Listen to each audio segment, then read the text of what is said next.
500 ఇస్తే 500 నువ్వు స్కూల్ మంచిగా చేయించుకుంటావు. నీ ఒక్కదాని గురించి కాదు, నీ పిల్లల గురించి ఆలోచించు.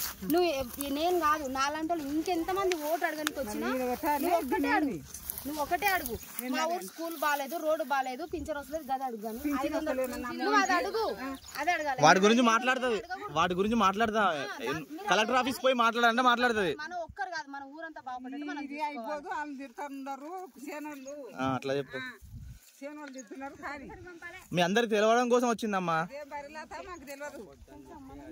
మీకేమైనా సమస్యలు ఉంటే మీ సమస్యలు చెప్తే ఆమె కలెక్టర్ ఆఫీస్ కాడ పోరాడుతుంది. మాట్లాడదాం.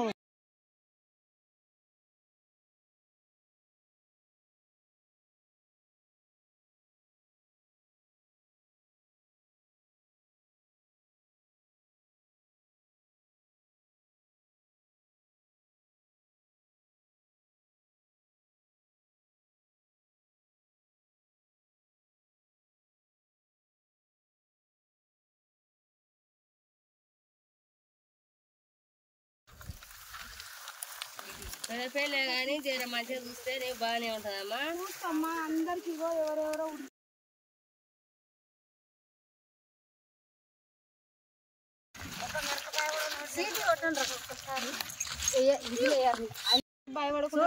మన ధైర్యం అంటే మాల మదిగల్లో అటు గట్టిగా నిలబడి ఓటేసి నువ్వు ఏదో ఒకటి నిర్ణయిస్తే ఏదైనా ఒకటి మీరు ఓట్లు నేను నిర్ణయిస్తా.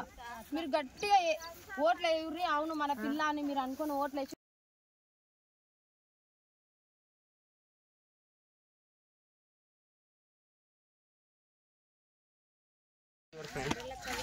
కానీ రావాలి.